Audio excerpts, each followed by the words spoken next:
ओम अज्ञानातिमिरान्धस्य ज्ञानाञ्जनशलाकया चक्षुरुन्मिलितं येन तस्मै श्रीगुरुवे नमः। श्रीचैतन्यमनोभीष्टं स्थापितं येन भूतले स्वयं रूपगदा मह्यं ददाति स्वपदान्तिकं। वन्देऽहं श्रीगुरु श्रीयुतापदकमलं श्रीगुरु वैष्णवांश्च श्रीरूपं साग्रजातं सगणा रघुनाथान्वितं तं सजीवं साद्वैतं सावधूतं परिजनसहितं कृष्ण चैतन्यदेवं श्रीराधा कृष्णपादां सहगणा ललिता श्रीविशाखान्वितांश्च। हे कृष्ण करुणा सिंधु दीनबंधो जगतपते गोपेश गोपिका कांत राधा कांत नमोस्तुते।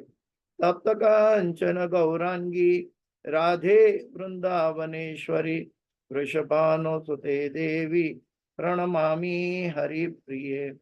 वाञ्छाकल्पतरुभ्यश्च कृपा सिन्धुभ्य एव च पतितानां पावनेभ्यो वैष्णवेभ्यो नमो नमः।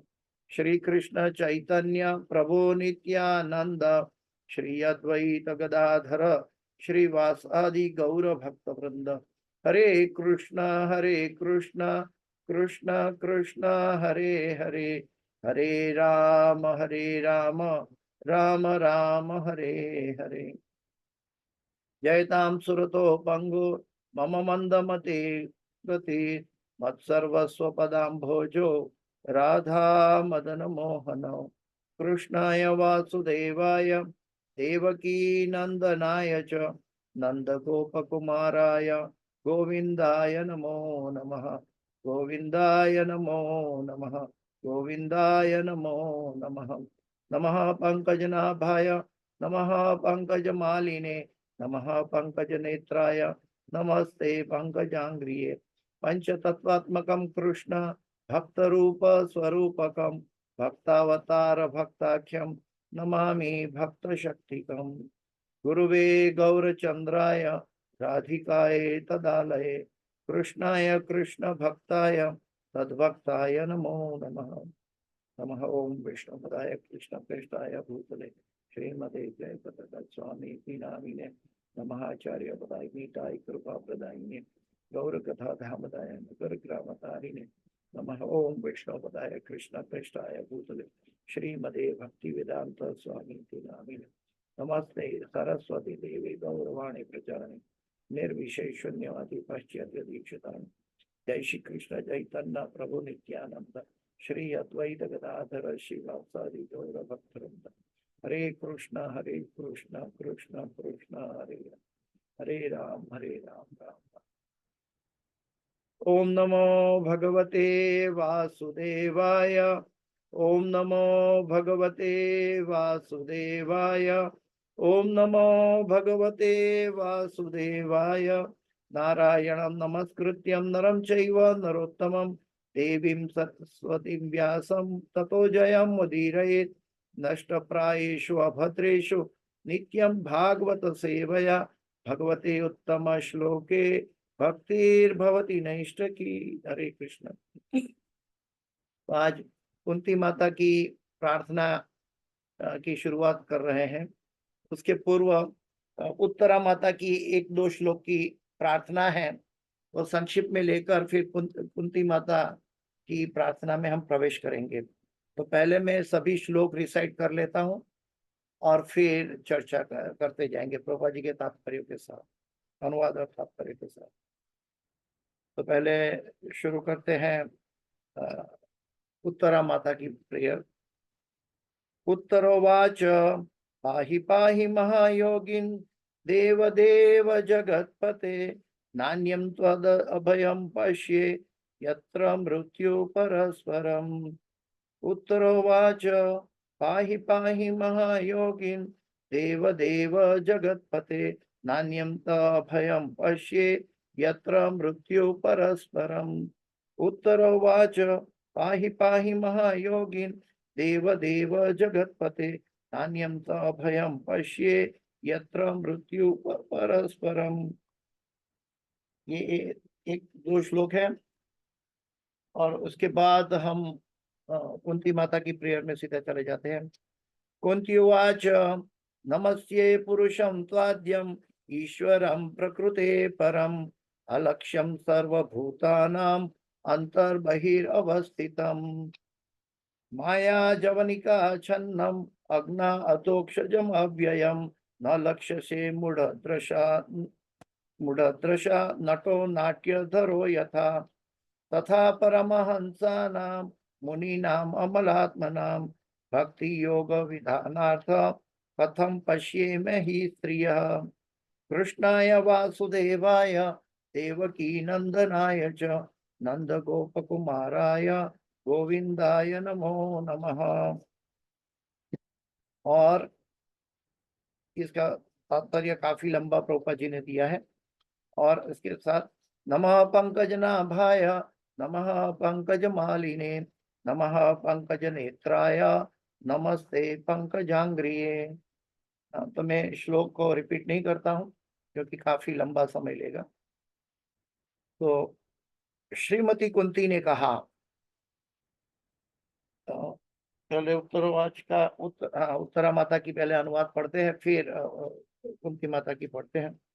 उत्तरा ने किया, माता उत्तरा ने किया, हे देवाधिदेव, हे ब्रह्मांड के स्वामी, आप सबसे महान योगी हैं। भगवान को कह रहे हैं, कृपया मेरी रक्षा करें, क्योंकि इस द्वैतपूर्ण जगत में मुझे मृत्यु के पाश से बचाने वाला आपके अतिरिक्त अन्य कोई भी नहीं है। इस द्वैतपूर्ण जगत में प्रभुपाद जी इसके ऊपर खास फोकस किया है कि भगवान का अंश होने के नाते एक तरफ आत्मा है, एक तरफ पदार्थ है। तो उनके ऊपर प्रभुपाद जी ने बताया है, हम लोग चर्चा करेंगे। कुंती माता ने कहा, श्रीमती कुंती ने कहा, मैं आपको नमस्कार करती हूँ क्योंकि आप आदि पुरुष हैं और इस भौतिक जगत के गुणों से निसंग रहते हैं। आप समस्त वस्तुओं के भीतर तथा बाहर स्थित रहते हुए भी सभी के द्वारा अलक्ष्य है। सीमित इंद्रिय ज्ञान से परे होने के कारण आप ठगी नहीं सकती माया के पर्दे से ढके रहने वाले शाश्वत अविनाशी तत्व हैं। आप मूर्ख दर्शक के लिए उसी तरह अलक्ष्य रहते हैं जिस तरह अभिनेता की वेशभूषा बना लेने पर नट कलाकार पहचान नहीं आता। आगे कहते हैं, आप उन्नत अध्यात्मवादियों तथा आत्मा और पदार्थ में अंतर करने में सक्षम विचारकों के हृदयों में भक्ति के दिव्य विज्ञान का प्रसार करने के लिए स्वयं अवतार लेते हैं।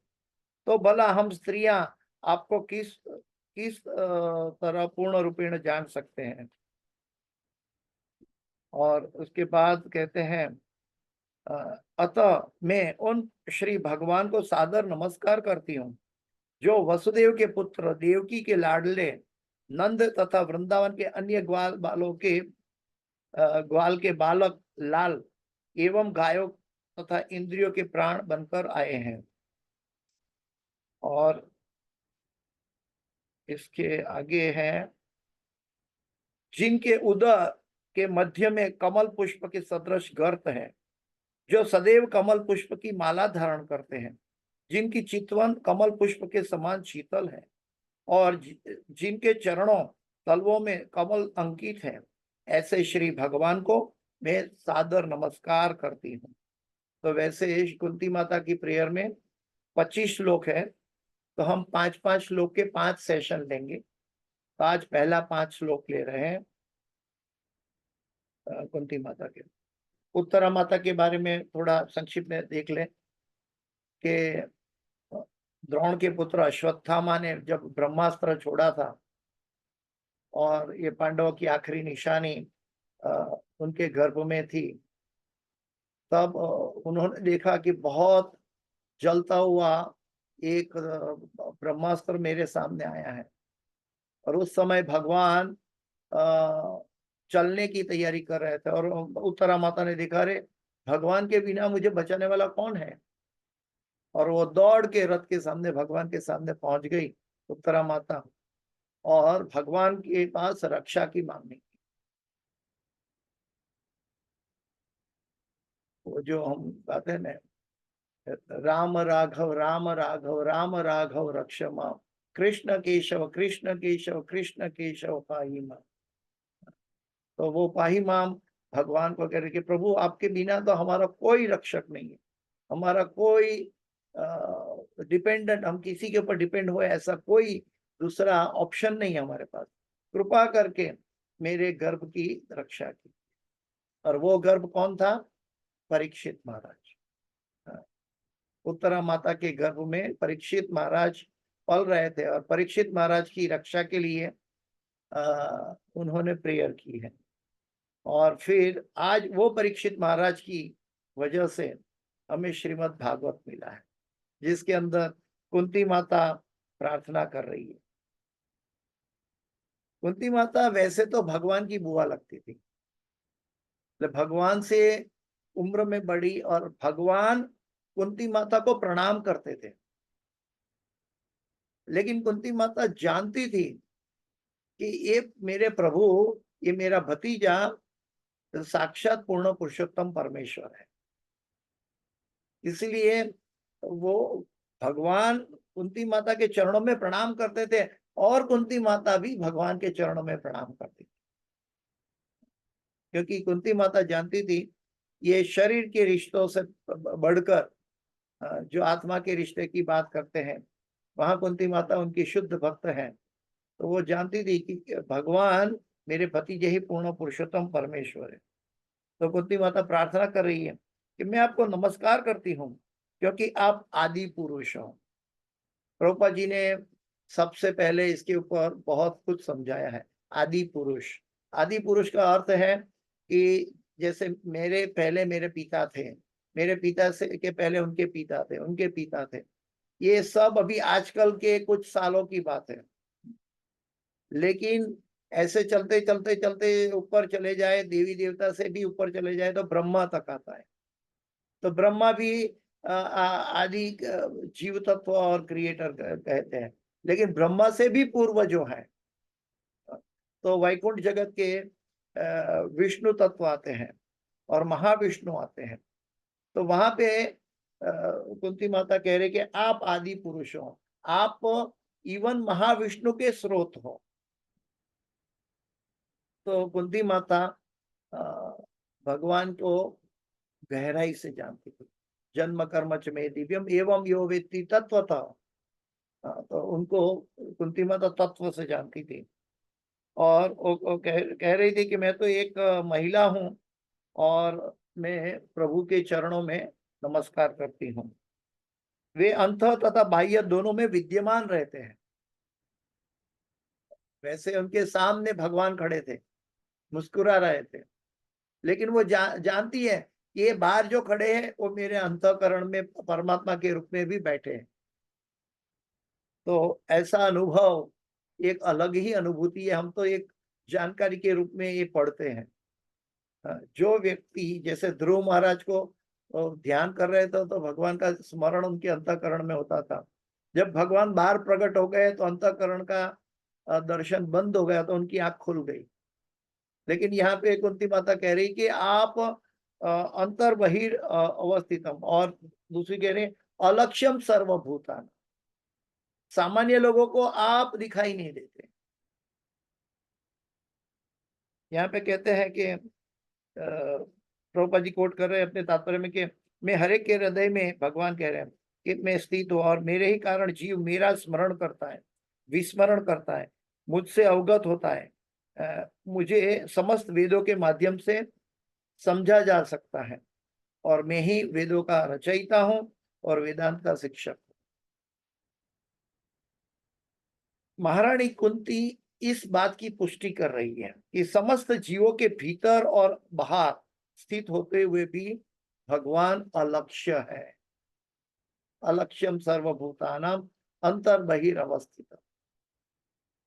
तो ये वास्तविकता क्या है कि जब तक हमारी दृष्टि शुद्ध नहीं हो जाती तब तक हम भगवान को नहीं जान सकते।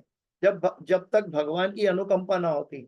लेकिन अनुकंपा के लिस्ट में हम तब आते हैं जब हम शुद्ध हो जाते हैं, तब हम भगवान को देख सकते हैं। जैसे कि हमारे हर एक इंद्रिय सीमित है। जैसे कान की सुनने की क्षमता कुछ मेगाहर्ट्ज गीगाहर्ट्ज से ऊपर नहीं है और नीचे नहीं है। उसके बीच में कोई आवाज आएगा तो हमें सुनाई देगा, उसके ऊपर नहीं सुनाई देगा, इसके नीचे नहीं सुनाई। तो ये हमारी कान की सुनने की सीमित दृष्टि है। जैसे आंखों की सीमित दृष्टि है कि कोई गांव के लड़के जिन्होंने कभी एरोप्लेन नहीं देखा हो और उसको बोले कि ये एरोप्लेन में 250-300 लोग बैठे हैं, तो वो सोचेगा कि आप मुझे पागल बना रहे हो, इसमें 250 आदमी जैसा जगह ही कहाँ है, वो तो एक पक्षी जैसा दिखता है। तो हमारी आंखों की देखने की शक्ति भी सीमित है। तो हमारी हर एक दृष्टि सीमित है, हमारी हर एक इंद्रिया सीमित है। और इस सीमित दृष्टि से हम भगवान को कैसे देख पाए? भक्त्या माम अभिजाना। और इवन भगवत गीता में हम देखते हैं कि भगवान ने जब अर्जुन को दिव्य चक्षु दिया, तब भगवान का दर्शन वो कर पाए। तो ये कहने के भाव यह है कि भगवान सामान्य व्यक्ति के लिए पहली तुल्य है, एक पहली है, लेकिन ऐसी पहली कि जिसका जवाब इस मनुष्य जन्म में हम अ, स्थूलता से या भौतिकता से कभी नहीं पा सकते। और इसीलिए हमारी समर्पण की भावना तीव्र बनती है। जब हम वास्तव में कोई भी चीज की पहली हो जाती है कि हमें पता नहीं है, वो है, अंदर भी है बाहर भी है, लेकिन मुझे नहीं दिखते हैं, तो हम पागल से हो जाते हैं। और तब जाके हम उनकी शरण में चले जाते हैं, क्योंकि और कोई शरण है ही नहीं। चाहे भौतिक जगत के आश्रय भी भगवान है और आध्यात्मिक जगत के आश्रय भी भगवान है। तो यहाँ पे प्रभुपाद जी संक्षिप्त में उत्तरा माता के बारे में बता रहे हैं कि भगवान श्री कृष्ण ने उनके समक्ष होते हुए भी उत्तरा के गर्भ में प्रविष्ट होकर अश्वत्थामा के ब्रह्मास्त्र का आक्रमण से उनके भ्रूण की रक्षा की, परीक्षित महाराज की रक्षा। और वो परीक्षित महाराज ने देखा, माता की वुम में थे तब, कि ये रक्षणहार मेरे भगवान है।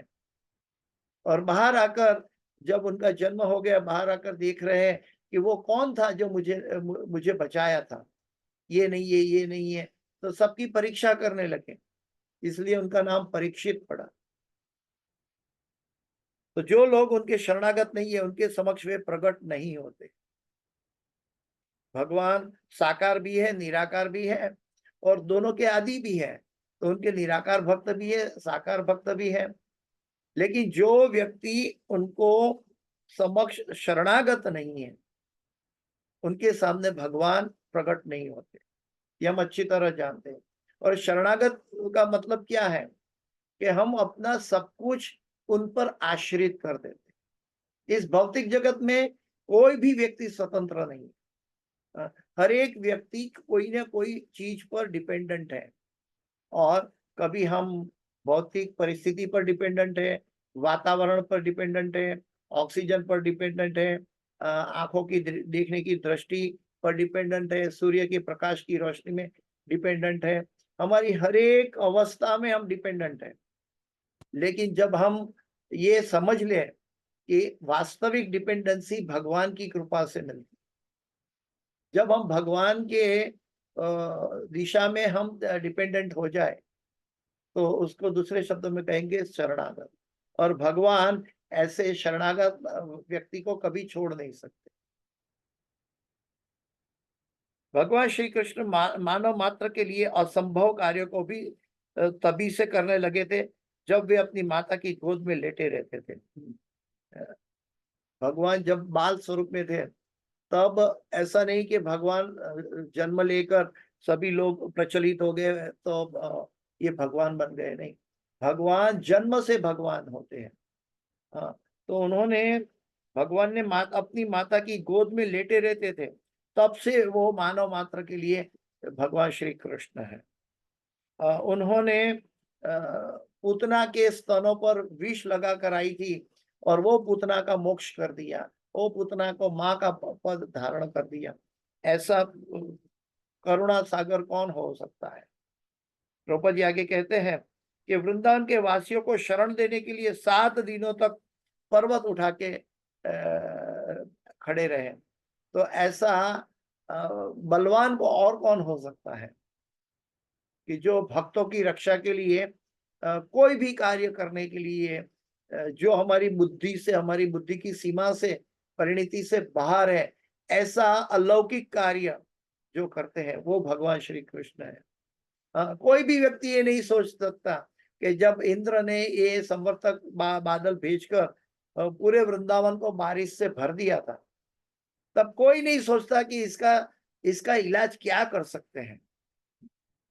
लेकिन भगवान ने इसका इलाज इसके अंदर से बता दिया कि मैं गिरिराज पर्वत धारण कर सकता, और पर्वत धारण करके मुसलधार बारिश से सभी ब्रजवासियों की रक्षा की। तो भगवान भक्त वत्सल है, इसके कई प्रमाण श्रीमद् भागवत में और अन्य जगह में मिलते हैं। और कोई व्यक्ति वास्तविक बुद्धिमान है तो भी अपने जीवन से ये पा सकता है कि भगवान के अलावा उनका कोई वास्तविक कल्याणकारी मित्र नहीं हो सकता, अल्टीमेट कल्याणकारी मित्र नहीं हो सकता।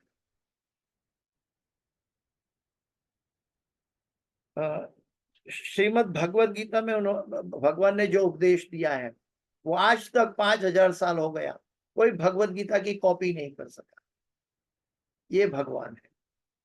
आगे प्रभुपाद जी कहते हैं, फिर भी आसुरी मनोवृत्ति वाला एक ऐसा वर्ग है जो उन्हें परब्रह्म परमेश्वर के रूप में मानने से हिचकिचाता है। उनकी अल्पज्ञता के कारण, तो कुछ उनकी घोर मूढ़ता के कारण, जो उनके विगत तथा वर्तमान दुष्कर्मों से उत्पन्न होती है, ऐसे लोग श्री कृष्ण को तब भी नहीं पहचान पाए जब वे उनके समक्ष उपस्थित थे।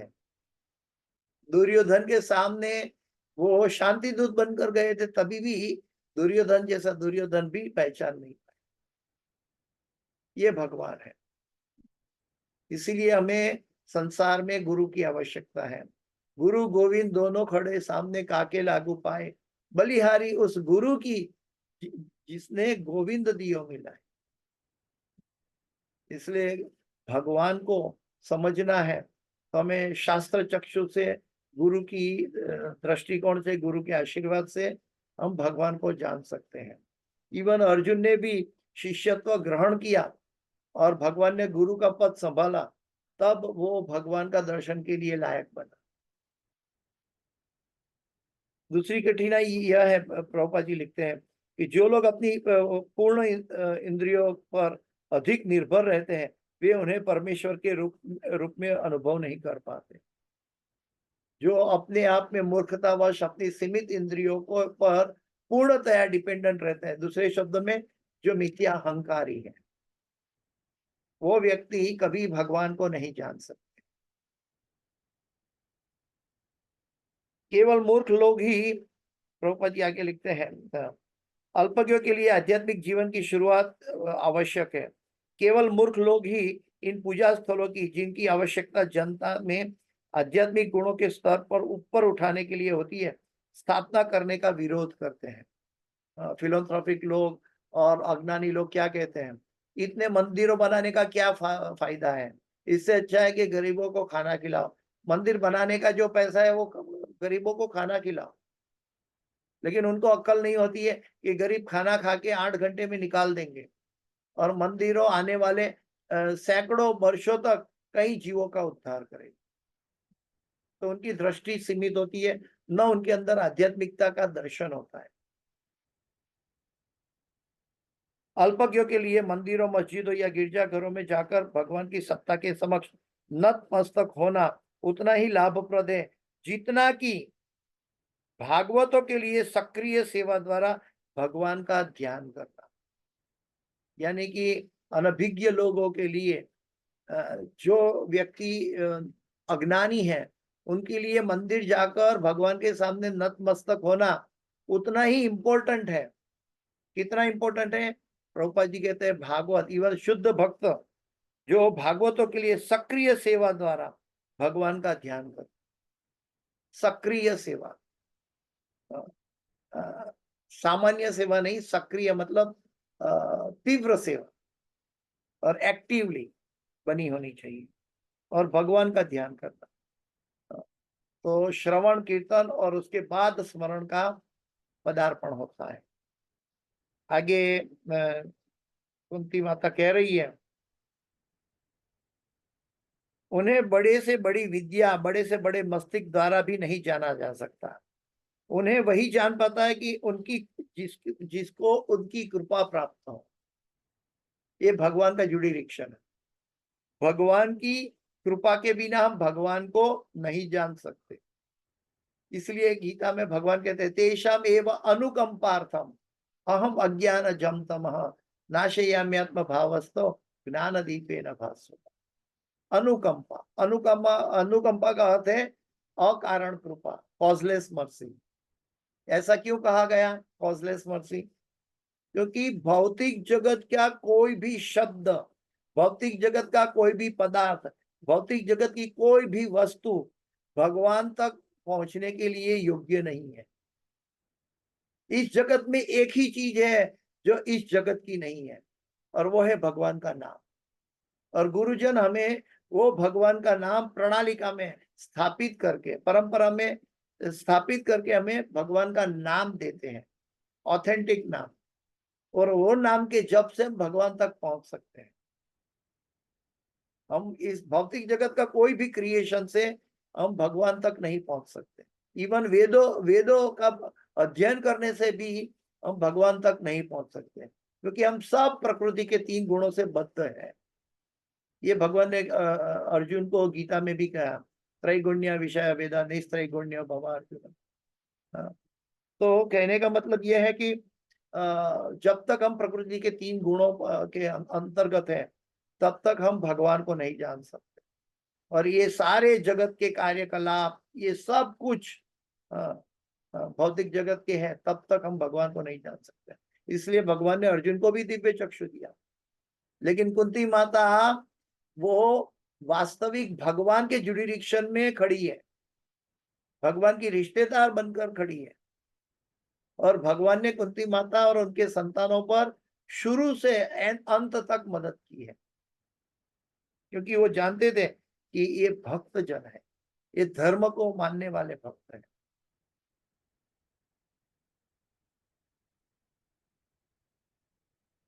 कुंती माता स्वयं कह रही है कि एक अबोध महिला की भूमिका अदा कर रही है। हालांकि वो भगवान की बुआ है, वो जानती है कि भगवान मेरा भतीजा परमेश्वर है, लेकिन फिर भी एक अबूझ महिला की तरह वो अपनी भूमिका अदा कर रही। ये उनकी विनम्रता है।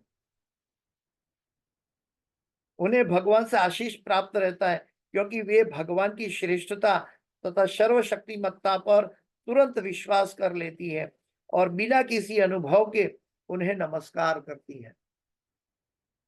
जब हम शास्त्रों में तर्क वितर्क करते हैं, अपनी बुद्धि लगाते हैं, तब तक हम भटकते रहते हैं, क्योंकि हमारी बुद्धि, हमारा मन प्रकृति के 3 गुणों के अंतर्गत है। और भगवान की महिमा, भगवान के गुणगान 3 गुणों से बाहर है। तो भगवान की महिमा को समझना, इसलिए हमें एज इट इज ग्रहण करना चाहिए। ये बात अलग है कि हमारे अंदर कितनी शुद्धता है, पवित्रता है, उतनी मात्रा में हम ग्रहण कर पाएंगे।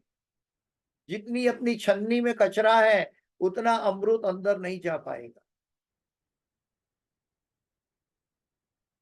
तो क्योंकि वे भगवान की श्रेष्ठता तथा सर्वशक्तिमत्ता पर तुरंत विश्वास कर लेती है।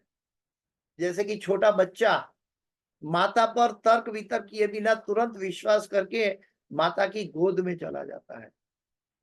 जब उन्हें भूख लगती है तो माता की गोद में चुपचाप बैठ जाता है, नहीं तो खेलता है।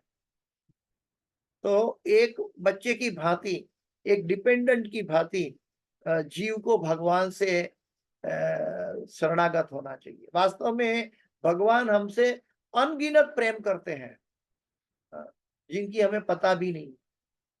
हर क्षण, हर हर मिनट हमारे ऊपर प्रेम की बारिश बरसा रहे हैं, हमारे कारोबार को संभाल रहे हैं, हमको जरूरियात पड़ने पर बुद्धि भी दे रहे हैं, मत स्मृति ज्ञान अपोहनम च, सब कुछ प्रदान कर रहे हैं। जन्म से लेकर मृत्यु तक अगर कोई हमें प्रदान करने वाला है तो सिर्फ भगवान है। और हम अपने कर्मों से कर्मठ बनकर जो भी प्राप्त हो करते हैं इस भौतिक जगत में, ये शब्द नाशवंत है, उनको छोड़कर जाना पड़ता है। कितना भी पैसा धन कमा लिया, उसको छोड़कर जाना पड़ता है। कर्मठ बने हैं, लेकिन जब हम भगवान पर डिपेंडेंट है तो भगवान हमारा कारोबार संभाल लेते हैं। अनन्याश्चिन्तयन्तो मां ये जना पर्युपासते तेषां नित्याभियुक्तानां योगक्षेमं वहाम्यहम्। और श्री भगवान इतने दयालु है कि वे केवल ऐसे व्यक्ति पर कृपा नहीं करते जो बड़ा दार्शनिक होता है, वे प्रयोजन की निष्ठा को जानते हैं। वे प्रयोजन की निष्ठा को, हमारा उद्देश्य जानते हैं भगवान। जब हम भक्ति करते हैं, कोई भी कार्य करते हैं संसार में, ये कार्य के अंदर क्या हमने भगवान को सम्मिलित किया है, क्या भगवान को प्रसन्न करने के लिए कार्य कर रहे हैं? चाहे सांसारिक जिम्मेदारियां निभाते हैं, क्या भगवान को सम्मिलित किया है? तो भगवान हमारे उद्देश्य जानते हैं, क्योंकि वो परमात्मा है, हमारे अंदर बैठे हैं। कुंती देवी ने बहुत ही विनीत भाव से भगवान की प्रार्थना की, जो कि एक वैष्णव का लक्षण है। एक वैष्णव का लक्षण है विनीत भाव से। जब तक हम तृणादपि सुनीचे न, हमारे अंदर ये भाव नहीं है, तरोरपि सहिष्णु ना अमानी ना मान देना कीर्तनीय सदा हरि, सदा हरि कीर्तन करना है तो हमारे अंदर ये ऐसा विनीत भाव होना आवश्यक है। अगर विनीत भाव नहीं है तो हम भगवान कभी भी हमारी और अपना दर्शन नहीं देंगे। ये एक वैष्णव का लक्षण है। भगवान श्री कृष्ण तो कुंती देवी के चरणों की धूल लेकर उनके प्रति आदर जताने आए थे। हम भक्त पराधीन, भगवान भक्त वत्सल है, और भगवान कुंती देवी के चरणों में चरणों की धूल लेकर उनके प्रति आदर जताने आए। यदि यद आचरति श्रेष्ठ तत्त देवेतरो जना।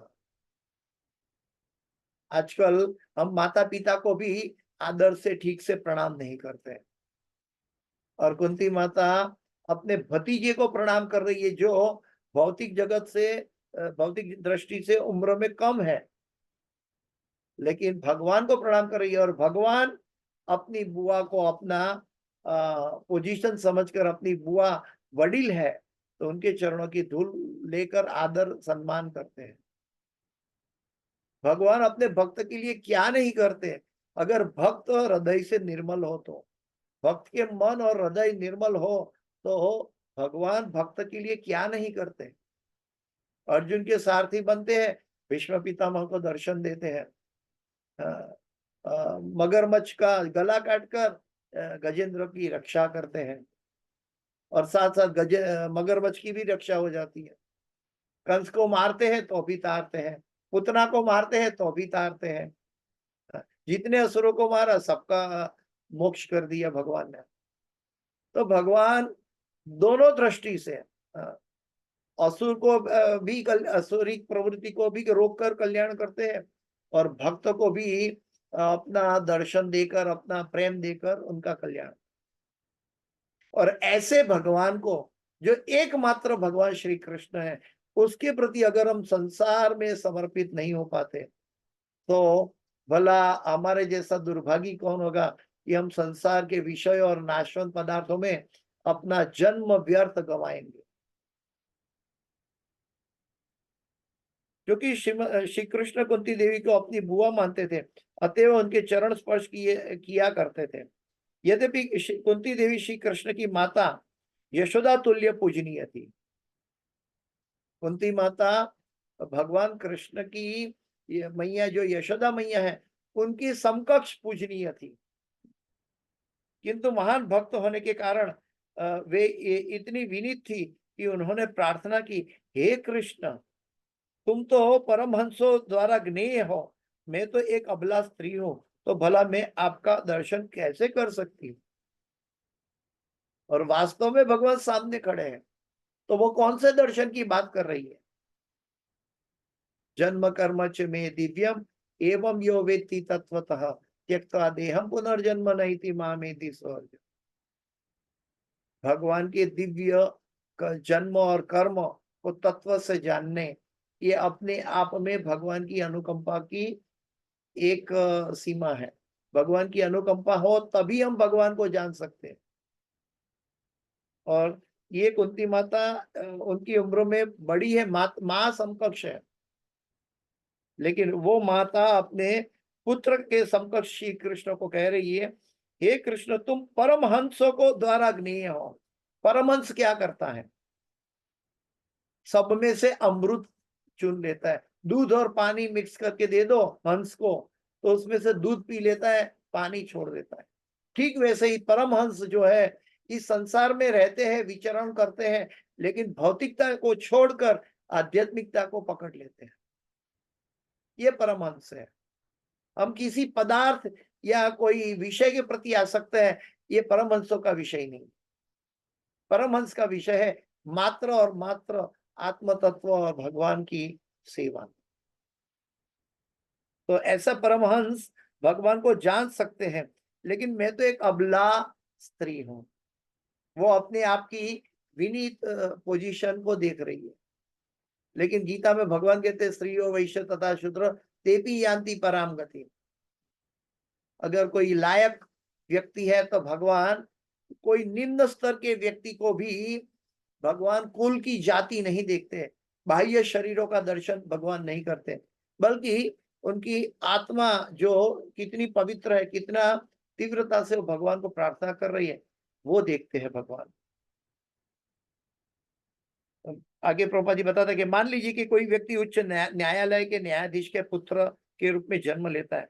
इसका अर्थ ये नहीं होता कि वो उच्च न्यायालय का न्यायाधीश है। जैसे कोर्ट के जज का पुत्र कोर्ट का जज नहीं बन सकता जब तक वो विधि से पार नहीं होता। ऐसा नहीं कि जन्म से अभी ये न्यायालय का बच्चा है, मजिस्ट्रेट का बच्चा है, तो वो दूसरा मजिस्ट्रेट का ने जन्म ले लिया, नहीं। ठीक वैसे ही एक भक्त को समझने के लिए हमें प्रभुपाद जी स्ट्रेच कर रहे हैं कि कुल परंपरा से अधिक भक्त परंपरा महत्वपूर्ण है। प्रभुपाद जी कोट कर रहे, पृथ्वी ते आछे यत नगर आदि ग्राम सर्वत्र प्रचार हो ये मरो मन नाम। जो चैतन्य महाप्रभु ने ये वाणी प्रेडिक्ट की थी। वस्तुतः जो व्यक्ति कृष्ण भावनामृत को अंगीकार करता है वो पहले ही ब्राह्मण तत्व से आगे बढ़ चुका होता है। जैसा कि भगवत गीता 14:26 में कहा गया है, माम च व्यभिचारी न भक्ति योगे न सेवते सगुणान समधितैत्यान ब्रह्म भूयाय कल्पते। वो जैसे हे कृष्ण भावनामृत जो व्यक्ति अपने तन मन धन से हृदय से जो स्वीकार कर लेता है और उसमें प्रवृत्त हो जाता है, वो व्यक्ति ऑटोमेटिक गुणातीत बन जा सकता है, क्योंकि वो प्रकृति के 3 गुणों के बाहर का विषय को अपने जीवन में अंगीकार किया है, स्वीकार किया है। जो भक्तियों को स्वीकार करता है वह प्रकृति के गुणों को पार कर जाता है और तुरंत ही दिव्य पद ब्रह्मभूत को प्राप्त होता है, तुरंत ही। ब्राह्मण बनने की बात तो क्या, ऐसा व्यक्ति परम पद को प्राप्त होता है। ब्राह्मण कुल में तो उत्पन्न व्यक्ति ही ब्राह्मण बन सकता है।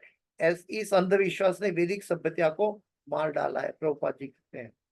वास्तव में हम जब भगवान की कृष्ण भावनामृत अपने जीवन में स्वीकार लेते हैं तभी हम भौतिक गुणों से मुक्त होता है।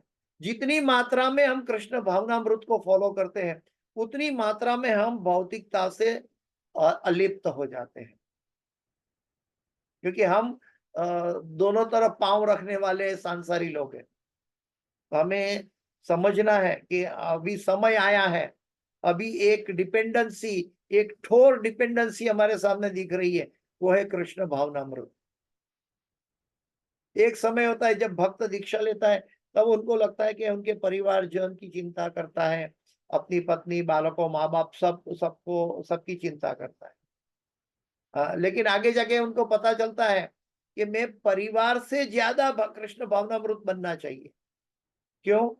क्योंकि ये परिवार वाले तो सांस बंद होने के टाइम बिछड़ जाएंगे, लेकिन कृष्ण मेरे साथ हमेशा रहेंगे। और कृष्ण ही मृत्यु बनकर आएंगे और मेरा उद्धार करेंगे। ये भगवान के भक्त जानते हैं। और ये एक शिष्टाचार नहीं है, एक अंधश्रद्धा नहीं है, ये शाश्वत वास्तविकता है। और इसकी दृष्टि हमें साधु गुरु शास्त्रों के द्वारा प्रदान की जाती है। आगे प्रभुपाद जी कहते हैं कि माम ही पार्थ व्यपाशित ये पीस्यु पाप योनयः स्त्रियो वैश्य तथा शूद्र तेपि यान्ति पराम गति। हे प्रतापुत्र, जिन लोगों ने मेरी शरण ग्रहण कर रखी है, वे भले ही निम्न जन्म स्त्रियां या शूद्र क्यों न हो, परम धाम तक पहुंच सकते हैं। भगवान ने किसी के लिए दरवाजा बंद नहीं किया, लेकिन कौन किसके लिए? जिन्होंने भगवान की शरण ग्रहण कर ली है वो। हम जब कोई भी परिस्थिति के ऊपर अपनी अहमता या ममता या भौतिकता के ऊपर प्राधान्य देते हैं, मन और बुद्धि को प्राधान्य देते हैं, जो प्रकृति के 3 गुणों से कलमश है, तब हम शरणागत में हमारी कचाश है।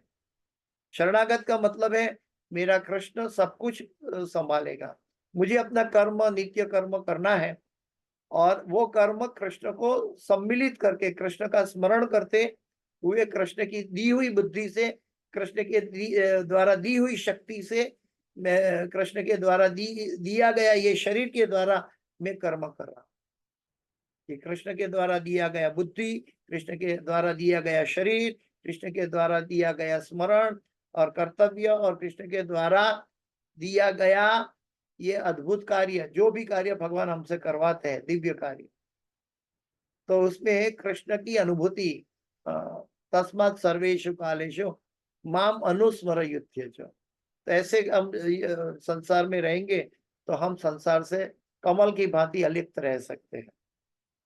लेकिन जब थोड़ी भी नाम पाने की बात आती है तो अरे यार ये तो मैंने किया था, देखो सक्सेस हो गया, मैंने किया था। हम कृष्ण की इनपुट छोड़ देते हैं, अपनी इनपुट बढ़ा देते हैं, ये हमारा दोष है।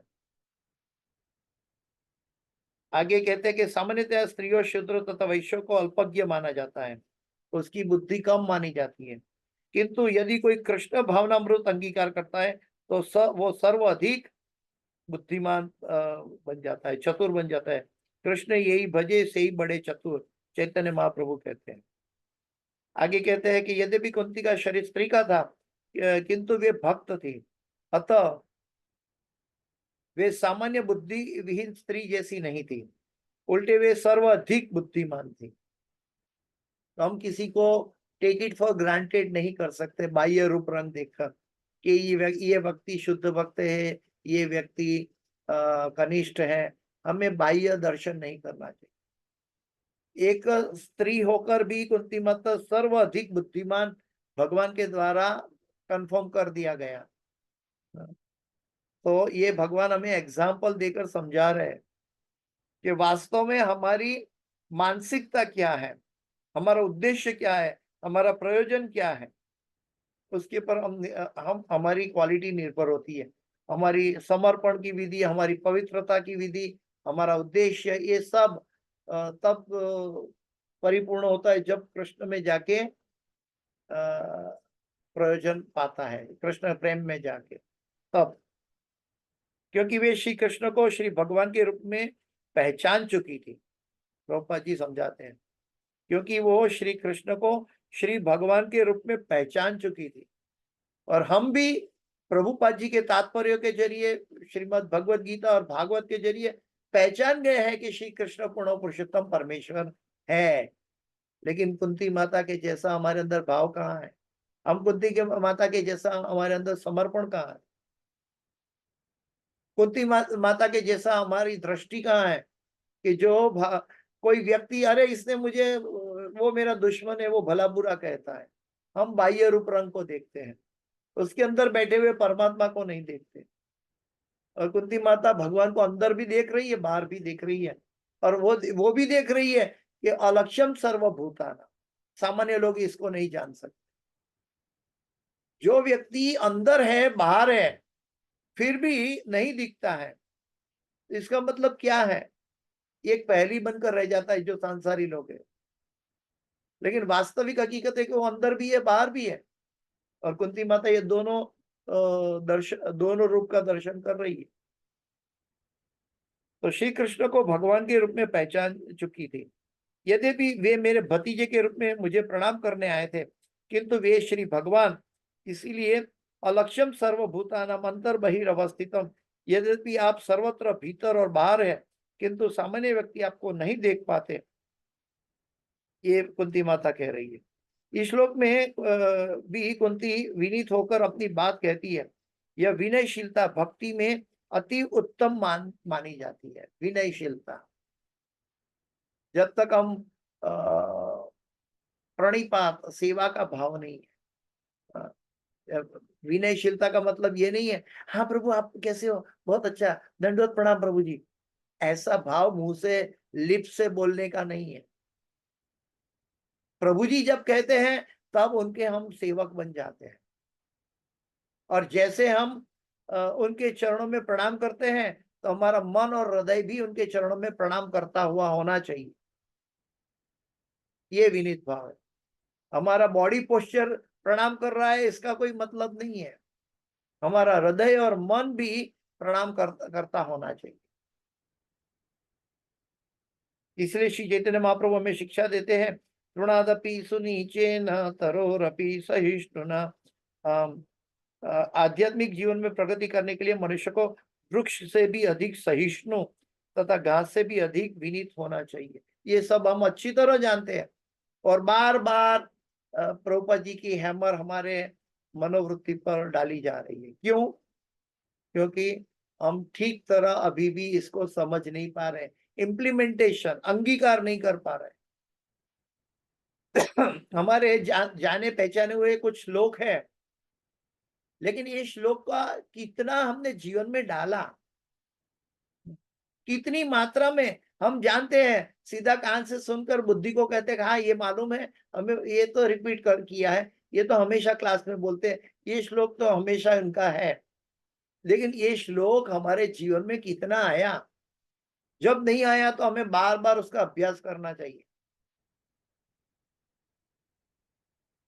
भौतिक जगत में भी हमें सदैव संकट की आशा करनी चाहिए। इस भौतिक जगत में रहते हुए शांत जीवन बिताने की आशा नहीं है। प्रभुपाद जी एग्जाम्पल दे रहे हैं कि हम शांति के लिए दुनिया छोड़कर समुद्र में जहाज में चले जाए, कि जहां कोई आवाज नहीं है, दरिया में। लेकिन वो जहाज भी दरिया के पानी से टिल्टिंग होता रहेगा, वो भी आपको स्थिर नहीं बना रहेगा। तो इस जगत के अंदर प्रभुपाद जी समझाते कोई भी परिस्थिति स्थिर नहीं है, सब अस्थिर है। पदम पदम यद विपदाम न तेषा। जब परिस्थिति अस्थिर है, जब हमारा अस्तित्व, कभी मन विचलित होता है, कभी समुद्र में जहाज विचलित होता है पानी की तरंगों से, ठीक वैसे ही भौतिक जगत में, भौतिक परिस्थितियों में हमारा मन विचलित होता है, तो हम कैसे भगवान की भक्ति करें? ये तो तब हो पाएगी, तब पता चलेगा कि जब हम अस्थिरता से स्थिरता की ओर जा रहे हैं। कई लोग को आदत सी बन गई है अस्थिरता होने की, तो वो व्यक्ति स्थिरता के बीच में देखता ही नहीं। वो तो क्लबों में जाके डांस करता है, वो सोचता है कि मैं नाच रहा हूं, लेकिन उनको कीर्तन में नाचना चाहिए। यदि मनुष्य भक्त बन जाता है तो वो विपत्तियों से बच जाता है। प्रभुपाद जी कहते हैं माया में दम तरंती थे। यदि कोई व्यक्ति कृष्ण भावना भावित अंगीकार करता है, तो प्रारंभ में माया द्वारा अनेक उत्पाद खड़े किए जाते हैं। माया हमारी परीक्षा लेती है कि हम कृष्ण भावनामृत में कितने दृढ़ है, और वो अनर्थ निवृत्ति के बाद निष्ठा में हमें जाने देती है। भजन क्रिया और अनर्थ निवृत्ति के बीच में माया का अनेक प्रतिपाद हमारे ऊपर रहता है। वो भगवान की सेवा कर रही है, भगवान के आदेश का पालन कर रही है, इसलिए माया देवी थोड़ा भी भौतिक मैल है उसको स्थिर नहीं होने देती, निष्ठा में नहीं परिणति हो सकती, क्योंकि इसके अंदर अभी भी अनर्थ भरा पड़ा है। आगे कहते हैं प्रभुपाद जी की, यह वह देखने के लिए कठिन परीक्षा लेती रहती है कि हमने कहीं श्री कृष्ण को विचलित करने के लिए तो कृष्ण भावनामृत ग्रहण नहीं किया। हमने भगवान को परेशान करने के लिए तो भक्ति को स्वीकार नहीं किया ना। ये भी हमारी एग्जाम भौतिक जगत की बहिरंगा शक्ति माया लेती रहती है। इसलिए भक्त के जीवन में भी कई बार असह्य दुख दिखाई पड़ते हैं, जैसे कुंती माता के जीवन में, लेकिन हर परिस्थिति में भगवान उनके साथ रहते हैं। इसलिए कुंती देवी माता कहती है, तथा परमहंसा नाम, आप तो परमहंसों के द्वारा ज्ञेय हो। परम का अर्थ है चरम तथा हंस, हंस पक्षी, अतः परमहंस का अर्थ हुआ पूर्ण हंस। यदि हम हंस को जल मिश्रित दूध दे दे तो वह दूध ग्रहण कर लेगा और पानी को छोड़ देगा। इस तरह यह भौतिक जगत की दो प्रकृतियां हैं, अपरा प्रकृति और परा प्रकृति। और वो व्यक्ति, परा प्रकृति का अर्थ है आध्यात्मिक जीवन और अपरा प्रकृति का अर्थ है भौतिक जीवन। अतः प्रभुपाद जी फिर से रिपीट कर रहे हैं, अतः जो व्यक्ति इस संसार के भौतिक अंश को त्याग देता है और केवल आध्यात्मिक अंश को ग्रहण करता है, वही परमहंस है। और आगे आगे कुंती माता कह रही है कि आप परमहंसों के लिए हैं, धूर्त और मूर्खों के लिए नहीं है। आप परमहंसों तथा मुनियों के निमित्त है। मुनि नाम शब्द विचारवान और ज्ञानियों का द्योतक है। अमल आत्मा नाम उस व्यक्ति का सूचक है जिसके हृदय में कोई गंदगी नहीं रहती। अमल आत्मा नाम, मुनि नाम अमल आत्मा नाम। अमल यानी कि मैल नहीं है। अमल हरि नाम अमी अभिलाषा, जैसे हम गाते हैं। तो अमल नाम, जिसके अंदर कोई भी भौतिक मैल नहीं है, मलिनता नहीं है, यानी कि नाम अपराध का स्टेज से परे है, नामाभास के स्टेज से भी परे है। ऐसा हृदय की परिस्थिति, जिसके हृदय में कोई गंदगी नहीं रहती। और वह गंदगी क्या है, प्रभुपाद जी समझाते हैं, काम क्रोध लोभ। सारे भौतिकतावादी कामी तथा लोभी होते हैं, अतएव उनकी हृदय की गंदी वस्तुओं से पूरी रहते हैं। किंतु अमल आत्मा नाम का उनका सूचक है कि जो ये दो कलुषों से मुक्त है। ये वर्णाश्रम व्यवस्था भी इसी के आधार पर बनाई गई है कि जिसके अंदर काम और लोभ खत्म हो जाता है, तब व्यक्ति पूर्णता से भगवान की भक्ति कर सकता है। निवृत्त तरशे रूपगीयमाणा भवशोधि। भक्ति योग उन लोगों के लिए है जिसके हृदय विमल है, जिसका हृदय विमल है, यानी कि जिसके अंदर दो एजेंडा नहीं है। भगवान की भक्ति के बारे में सुनने के समय, जीवन बिताने के समय उनके हृदय में दो एजेंडा नहीं। भौतिक एजेंडा वो करता है, लेकिन भगवान की शक्ति से, भगवान के द्वारा, भगवान के दिए हुए शरीर के द्वारा करता है। लेकिन वो उसके लिए वो एजेंडा इतना महत्वपूर्ण नहीं है। जैसे हनुमान जी भगवान की, राम की आज्ञा का पालन करते हैं, तो हनुमान जी भी कार्य करते हुए दिखाई देते हैं, लेकिन कार्य किसके करते हैं, भगवान का आज्ञा का पालन करते हैं।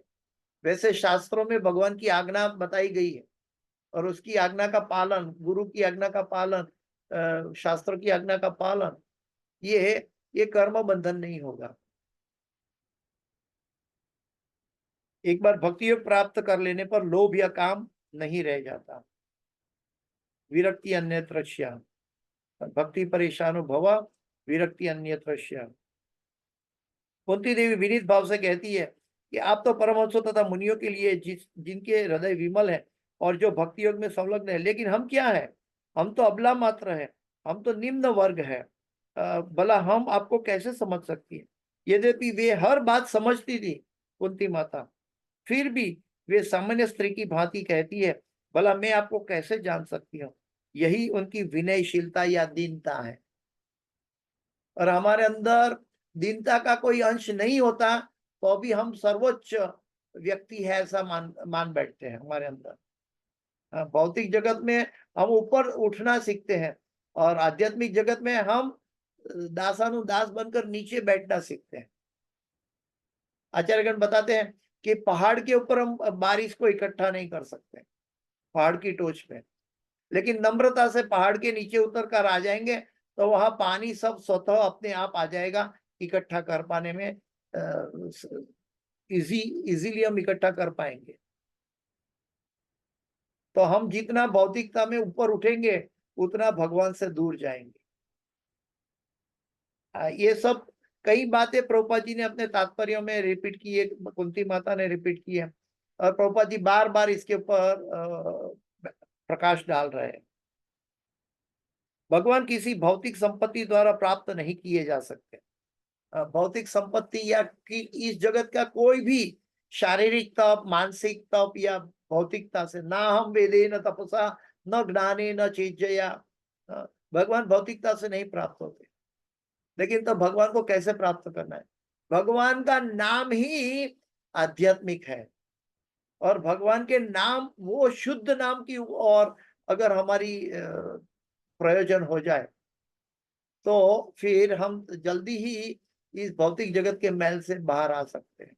और जितना मैल से ऊपर उठेंगे उतनी मलिनता हमारे से बाहर चली जाएगी। जैसे कादव के अंदर से कमल जन्म लेता है, लेकिन कमल कादव से लिप्त नहीं रहता। वैसा भक्ति की परिस्थिति होती है कि वो दावानल से, संसार के दावानल में पड़ा है, लेकिन जैसे वो भगवान की शरण ग्रहण करता है, भौतिक जगत का दावानल उसको छू नहीं सकता। प्रभुपाद जी यहाँ पे समझाते हैं कि भगवान राम से भी अधिक भगवान कृष्ण दयालु है। हालांकि राम और कृष्ण एक है, लेकिन प्रभुपाद जी कहते हैं कि भगवान राम से भी भगवान कृष्ण दयालु है। इसलिए कुंती माता कह रही है कि कृष्णाय वासुदेवाय देवकी नंदनाय च। भगवान एग्जाम्पल दिया है कि दोनों ने, भगवान राम ने और कृष्ण ने, दोनों ने राजा के पुत्र होते हुए भी अपना प्राकट्य लिया, लेकिन भगवान कृष्ण ने तुरंत ही जाकर नंद और यशोदा मैया के पास अपना बचपन, अपना बालपन जताया। तो वो राजपुत्र नहीं बने रहे और वहां नंद और यशोदा मैया का ग्वाल बाल सखा के साथ रहे। भगवान श्री कृष्ण भगवान श्री राम की अपेक्षा अधिक दयालु है, प्रभुपाद जी समझा रहे हैं।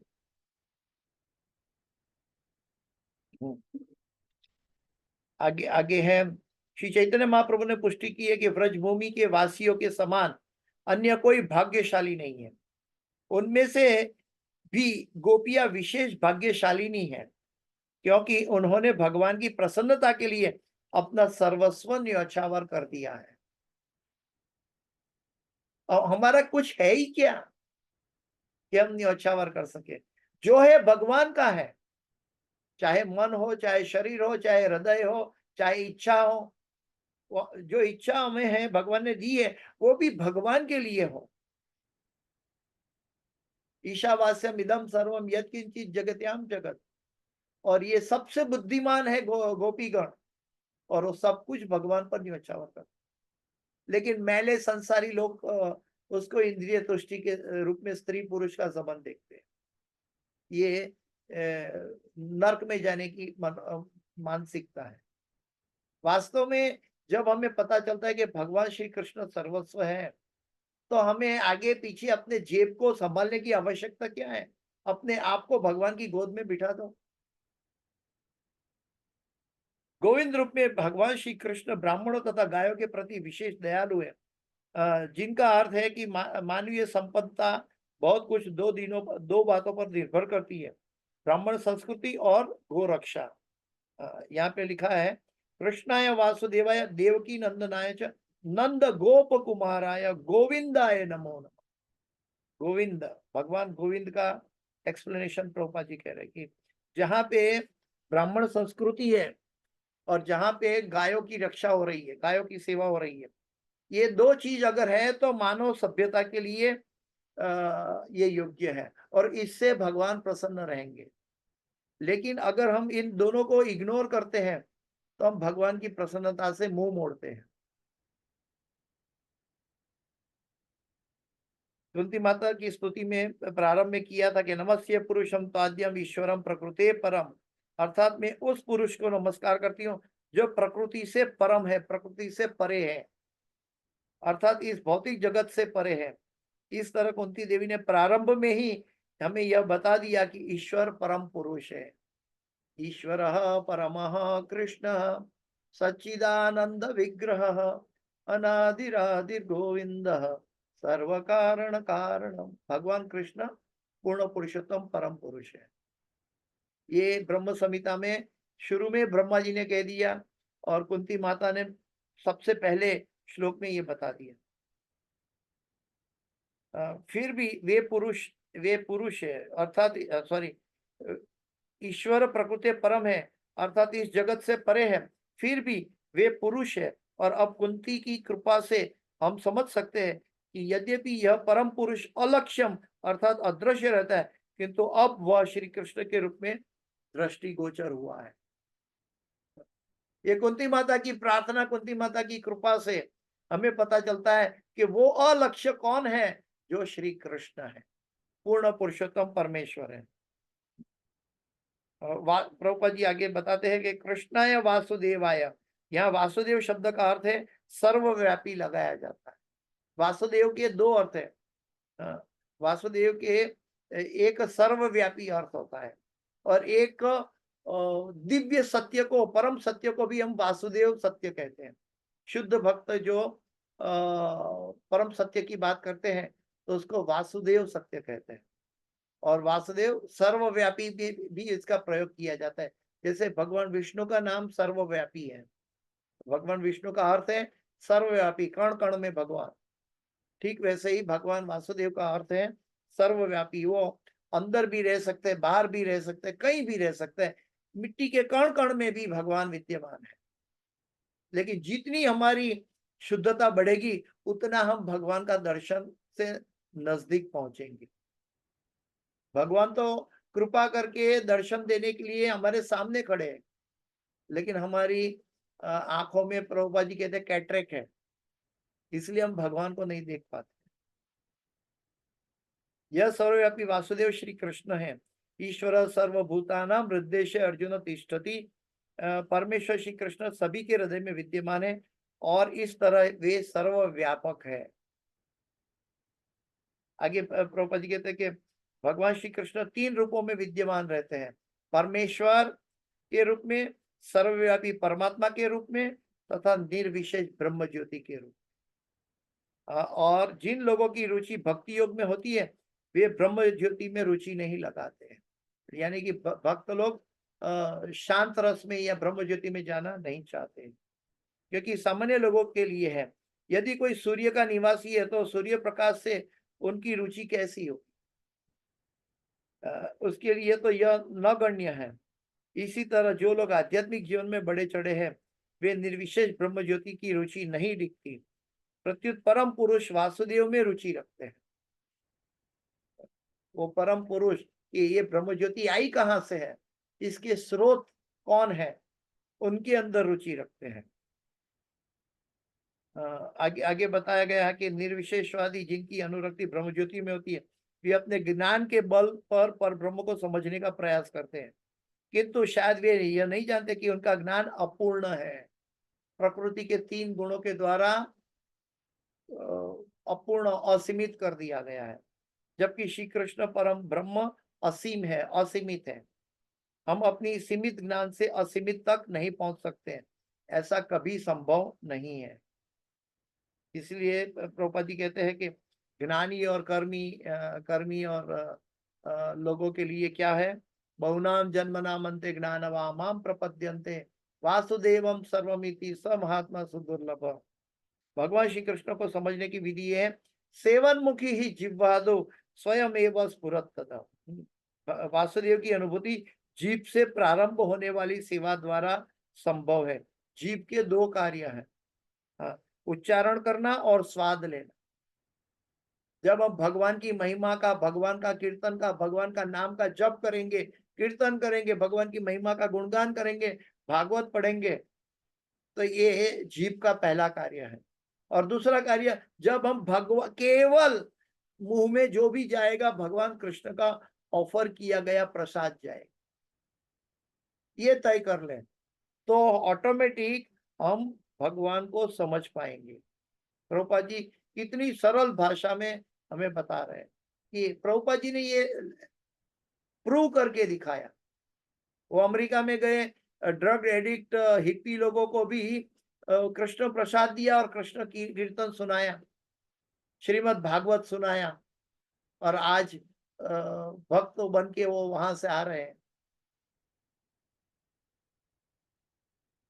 अतएव यदि कोई बारंबार हरे कृष्ण सुनता है तो उसका उच्चारण है एवं श्री कृष्ण को अर्पित भोजन अर्थात प्रसाद का आस्वाद करता है, तो वह इस सरल विधि से वासुदेव श्री कृष्ण की अनुभूति कर सकता है। श्री कृष्ण स्वयं प्रकट होंगे, ऐसा नहीं कि वे अपने प्रयास से ही हम श्री कृष्ण को समझ सकेंगे। जब अपना प्रयास आता है तो सुषुप्त अहंकार होता है, तो हम ब्रह्म ज्योति से आगे नहीं जा पाते। अगर हम भगवान की दृष्टि से लायक होंगे, तो यहाँ पे बताया है कि ऐसा नहीं कि हम अपने प्रयास से हम श्री कृष्ण को समझ सकते हैं। प्रेम भक्ति के लिए किए गए प्रयास से हम योग्य बनेंगे और तब भगवान श्री कृष्ण स्वयं प्रकट होंगे।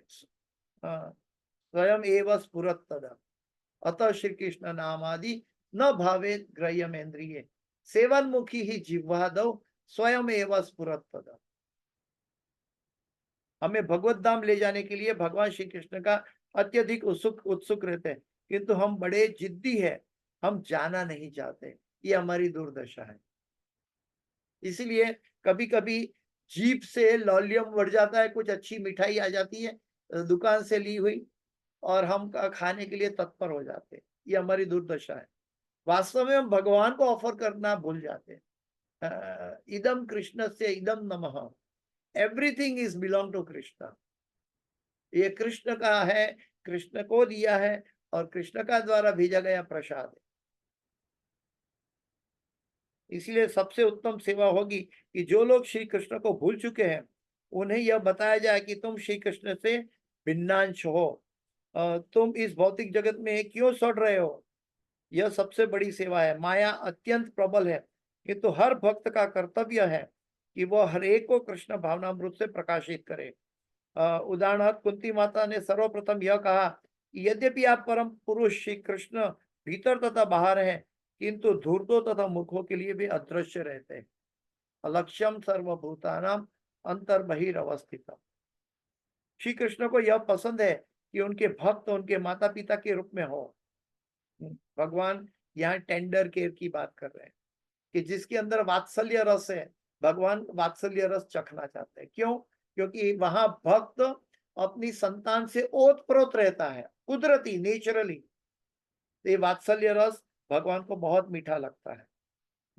जो साक्षात भय जिसके सामने भाग जाता है, डरता है भगवान कृष्ण से, वो साक्षात भय डरता है, वो भगवान के सामने यशोदा मैया लकड़ी उठा सकती। ये वात्सल्य रस की सीमा है और भगवान इसमें आनंद का भी अनुभव करते। वे अपने भक्त का पुत्र बनने का में हर्ष अनुभव करते हैं। सामान्य लोग ईश्वर को अपने पिता के रूप में चाहते हैं, किंतु यह कृष्ण को रास नहीं आता, क्योंकि पुत्र पिता को सदैव तंग कर सकता है। जब हम भगवान को पिता के रूप में मानेंगे तो भगवान को अच्छा इतना नहीं लगेगा। क्यों? क्योंकि पुत्र कभी भी पिता को तंग करता रहेगा। लेकिन हम भगवान को बालक के रूप में मानेंगे तो भगवान बहुत प्रसन्न हो जाते हैं कि ये मेरी हर तरह से मेरी केयर करेंगे। लेकिन आजकल हम भगवान की भक्ति बाल स्वरूप में भी करते हैं, तो अभी पार्ट टाइम करते हैं। ऐसा नहीं, जो हमें चाहिए वो बाल कृष्ण को चाहिए। एक माधुर्य भक्त थे हमारे साथ पहले, बलराम देश में माधुर्य भक्त हैं राधा कृष्ण के, लेकिन उनके घर में माधुर्य भक्त के रूप में उनके पास बाल कृष्ण भी था। तो वो प्रभु जी और माता जी जब अपने बेडरूम में एसी चालू करते हैं गर्मी में, तो भगवान के रूम में भी एसी चालू करते हैं। वो ऐसा नहीं सोचते कि कितना बिल आएगा, कितना पैसा खर्च करना पड़ेगा। वो हमेशा बोलते हैं मुझे जो अच्छा लगता है वो मुझे भगवान को देना है, मुझे जो अच्छा नहीं लगता वो मुझे भगवान को नहीं देना है। ये बात अगर हम जान जाए तो हम भगवान को वात्सल्य रस का प्रेम कर सकते हैं। जो मुझे अच्छा लगता है वो सदैव मैं भगवान को अर्पण करूं। निसंदेह श्री कृष्ण महती शक्तियां होती है। समय पूरा हो चुका है और एक श्लोक रह जाता है, उसको मैं फिर से भी कहना चाहूंगा। मैं संक्षिप्त में कहना चाहूंगा क्योंकि समय पूरा हो चुका है, लेकिन 5-7 मिनट और ले रहा हूँ। तो श्रीमद् भागवत का कहना है, तुम अपना जीवन पर ब्रह्म को समझने में लगाओ, तब मेरी आर्थिक समस्या कैसे हल पाएगी। इसका उत्तर यही है कि आर्थिक विकास के लिए जिस सुख की कामना की जा रही है वह समय के साथ स्वतः पूरी होगी। समय के साथ स्वतः पूरी होगी। तल लभ्यते दुख वेदंत्य हम, श्रीमद् भागवत 1:5-18। हम सुख की तलाश में रहते हैं, कि आप दुख की तलाश में हैं? नहीं महोदय। तो फिर आपको दुख क्यों मिलता है? यदि आप विपत्ति और दुख के लिए उत्सुक नहीं है तो भी आपको दुख मिलता है। ठीक वैसे ही प्रभुपाद जी समझाते हैं कि हम सुख की अपेक्षा के पीछे ना भागे, सुख भी अपने आप मिल जाए अगर हम भगवान की भक्ति करें। हमारे भाग्य में पहले ही कुछ सुख और कुछ दुख लिखा हुआ है जिसे हम बदल नहीं सकते। लेकिन हम परिवर्तन करना चाहते हैं, इसीलिए हम प्रकृति के साथ संघर्ष करते हैं। जिसकी कमाई हमारे जीवन में आनी है उतनी आके ही रहेगी। ये अनुभव है भक्तों का।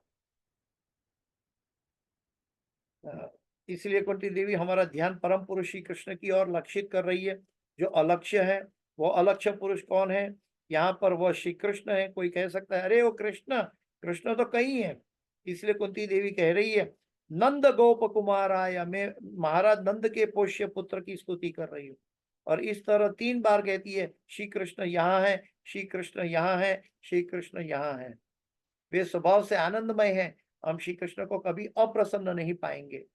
हाँ, और उनकी संगति, जो उनकी संगति करता है वो भी ऑटोमेटिक प्रसन्न हो जाता है।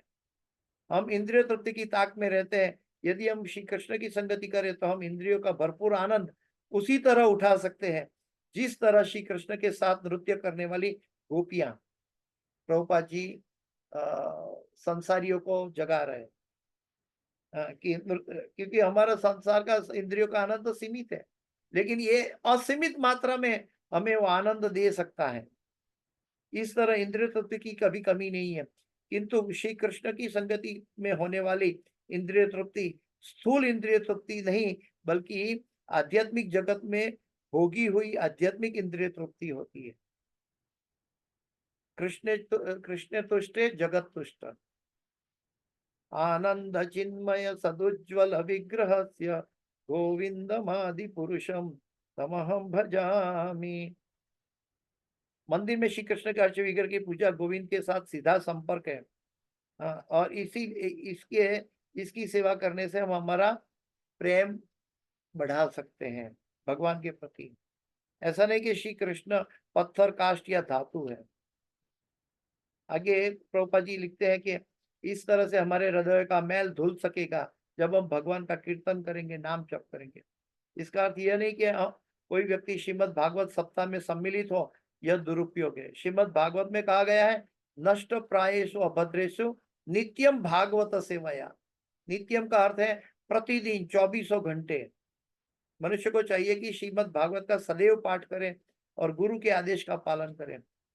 श्रीमद् भागवतम शब्द गुरु अथवा श्रीमद् भागवतम स्वयं गुरु का पर्सन भागवत और बुक भागवत दोनों में सम्मिलित होता है।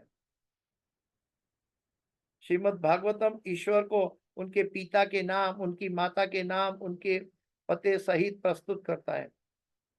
यदि कोई व्यक्ति कृष्ण भावनामृत आंदोलन का लाभ उठाए तो ईश्वर को पूरी तरह से समझ सकता है। और यहाँ पे खास करके प्रभुपाद जी आखिरी श्लोक में कह रहे हैं कि हमें भगवान का दर्शन कैसे करना चाहिए। नमः पंकज नाभाय, नमः पंकज मालिने, नमः पंकज नेत्राय, नमस्ते पंकजांग्रिये। तो यहाँ पे प्रभुपाद जी समझा रहे कुंती माता की रूटीन और हमारी सामान्य जनों की रूटीन क्या होनी चाहिए। सामान्य जन को भगवान के चरण कमल का सबसे पहले दर्शन करके, फिर जांग और वक्षस्थल का दर्शन करके, फिर मुखारविंद का दर्शन करना चाहिए। लेकिन कुंती माता इस श्लोक में कह रही है नमः पंकज नाभाय, सबसे पहले वक्षस्थल का दर्शन कर रही है। उसके बाद नमः पंकज माली ने भगवान के गले का दर्शन कर रही है। उसके बाद नमः पंकज नेत्राय भगवान का आंखों का दर्शन कर रही है। और उसके बाद में नमस्ते पंकजांग्री है, फिर उनके बाद में भगवान के चरण कमलों का दर्शन कर रही है। लेकिन ये कुंती माता ये ऐसा कर रही है, प्रभुपाद जी कहते हैं चक्र में सब कौन सा पहला कौन सा दूसरा उसकी कीमत नहीं है।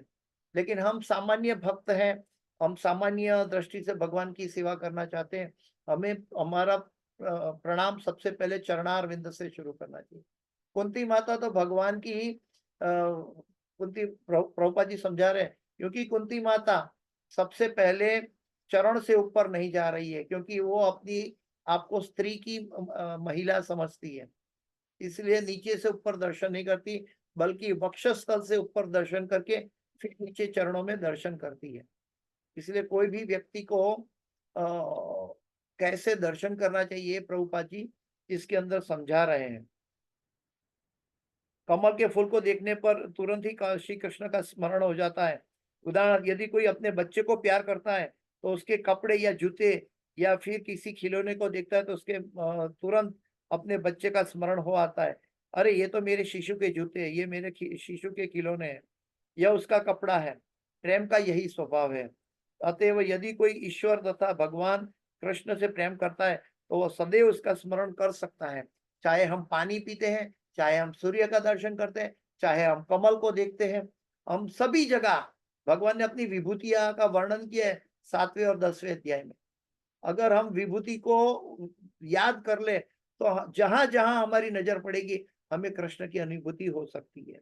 लेकिन ये प्रेम का लक्षण है। जैसे एक प्रेमी को अपनी प्रेमिका का हर एक जगह अनुभव होता है, हर एक जगह कुछ चीजें देखने से प्रेमिका याद आती है, ठीक वैसे ही भक्त को हमेशा भौतिक जगत में उसकी नजर कहीं भी जाती है तो वो सब भगवान का है, भगवान की शक्ति है, भगवान उनके मालिक है, भगवान उनके कार्यकलाप संभालते हैं, तो तुरंत भगवान के साथ अपने आप को कनेक्ट कर लेता है।